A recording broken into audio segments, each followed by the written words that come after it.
to FeBREWary, and we're kicking off the weekend with one of the most widely consumed drinks. It's called beer. Beer. More than 1 million Americans home brew their own beer. And wait a minute. Are you saying 1 million Americans brew their own beer at home and I don't know any of them? Correct. Or maybe we just haven't been telling you. They're not Manhattan. I guess. Yeah, and our next guest says you can make it for as little as 75 cents. Please welcome the founder of the Brewmineries Homebrew Club, Sheri Jewhurst. Sheri. Hi. Good to have you. I'm doing great. Nice to meet you. This Hi, is, Ryan. Nice to meet you. It's so nice to meet you. This is so cool. We have no idea what to do. We were saying before we came back on that a lot of the stuff, the components for home brewing looks like a hamster food. Yeah, well, beer is an agricultural product. It's made out of malted barley, which is we have here, and it's made out of hops and hot water, which is steaming away in our brew kettle here, and yeast. Okay, so what do we need to know to start? So first step of home brewing is, like I said, filling a large pot with hot water. And then Ryan, could you please take that malted barley, and Kelly, could you please take this mash paddle, and we're gonna do what's called mashing in. Oh, I love mashing in. Yeah, so slowly pour that in, and Kelly, give that a good stir while he's pouring it in. Yeah, I don't like going out, I like mashing in. Yeah, you're mashing in. We're doing the monster mash right now. And how hot is that water? So this water for mashing is usually about 155 degrees, but it can vary. And so what's happening during the mashing process is that enzymes in the grain are breaking the starches in the grain down into sugars. And during the fermentation process, those sugars are going to get eaten by our yeast. And what kind of materials? You can actually go a little faster. What kind of sheets? Kelly's doing a real good job stirring. Just dump it. Go for it. What is this material that's wrapped in the...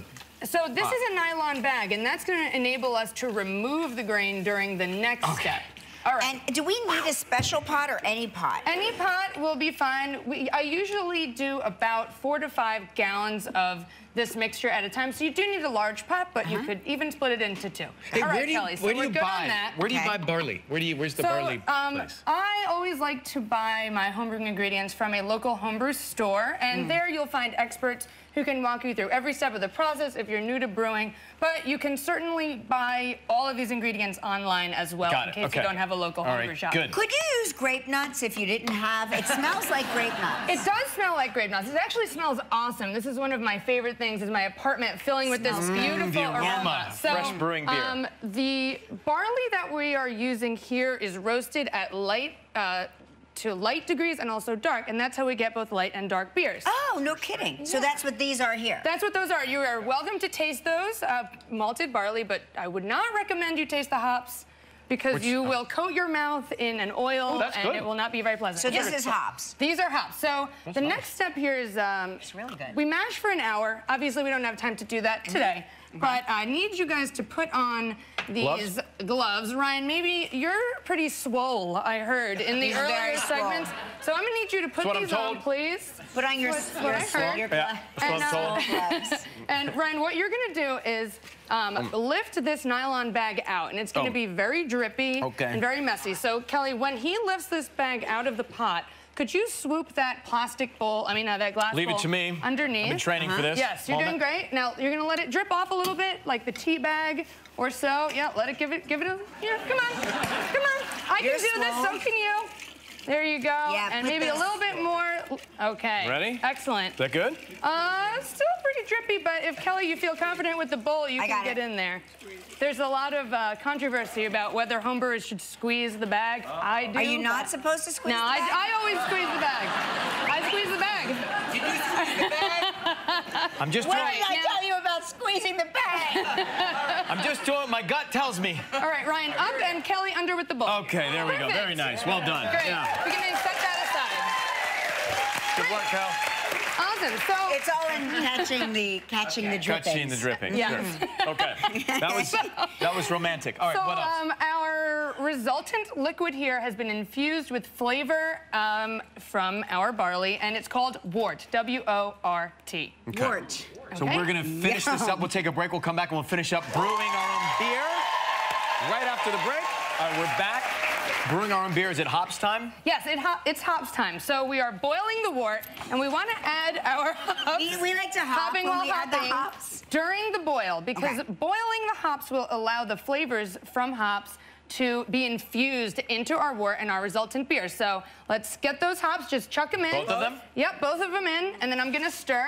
So now smell it again, and you'll smell that hops can have citrus aromas, floral aromas, and they're really showcased in beers like IPAs. IPAs. Yep. So this is going to boil for an hour to really get that hop flavor infused. Okay. But while that goes, we are going to move on to the next step. So to clarify, we boil this, keep it at a boil for an hour. 1 hour. Okay. So not only does the boiling infuse it with hop flavor, it also sanitizes this liquid. And sanitization is very important because the only thing we want growing in our beer is our brewing yeast. We don't want any other organisms. Yeah, for yeast. Growing in our beer.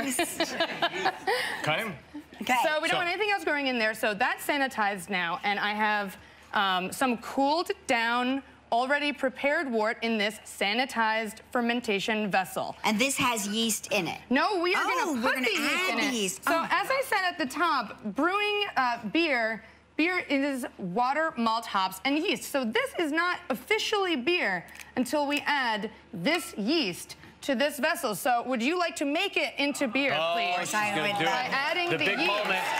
There it is. Yay! You've made it official. Fantastic. All right, so... Good enough, you think? Yeah, that's beautiful. So now that just sits? So now this yeast is gonna hydrate, and it's gonna use the sugar that we created in step 1 and turn it into carbon dioxide and alcohol and even some more flavor. So, guys, this is like sea monkeys. yeah, it's hydrating and it's gonna start bubbling. Yeah, you can see And it. how long should it sit in this stage? So it's sitting in this stage for 2 weeks, and I'm gonna put this special cap on it that's called an airlock, which is gonna allow the carbon dioxide to escape, but again, not allow any organisms that we don't want to get in. So we'll see you in March to drink the beer. So you said you don't know any homebrewers, but honestly, they probably have something just like waiting. this in their basement. You just don't know about it. Sitting down there lurking. You should keep it dark, is that right? Should we keep it in the basement? You do keep it in the dark because light can degrade the hops that we so carefully selected. We do not want to degrade our hops. No, we do not want to degrade our hops. We want to keep the integrity of our hops. Okay. Now, so this looks like the fun next part. phase is we want to take our finished beer, and we need to get it from this huge vessel into proper beer bottles. Oh. So we fill. Here you guys go. Thank you. And I need you to fill that bottle from this spigot in our bottling bucket. So just be careful there. Should we go all the way to the left side, all the way. Okay. What's going to come out? Beer. Beer. There's beer in there? And then when do I shut off? And then you'll want to fill it to, you know, about when it's getting to the neck of the bottle. Okay. Wait. And now. To the neck. Okay. Perfect. Now I have a special capper device. Capper? That is right here. Holy cow. Holy cow. Guys. So all of this equipment costs around $100, but I have been using all of my equipment for the 8 years that I've been homebrewing. So wow. Now, so this capper works like this. And this. Not done? It's not done. Oh, it's not gonna hurt you. It's fine. Okay. I keep it very sanitized, so it's all good. Okay. So this capper works like so. And that will seal. Look at that. Seal it in so that. That's amazing. I love that. Yeah, so that it carbonates. And so we have some finished carbonated beer here.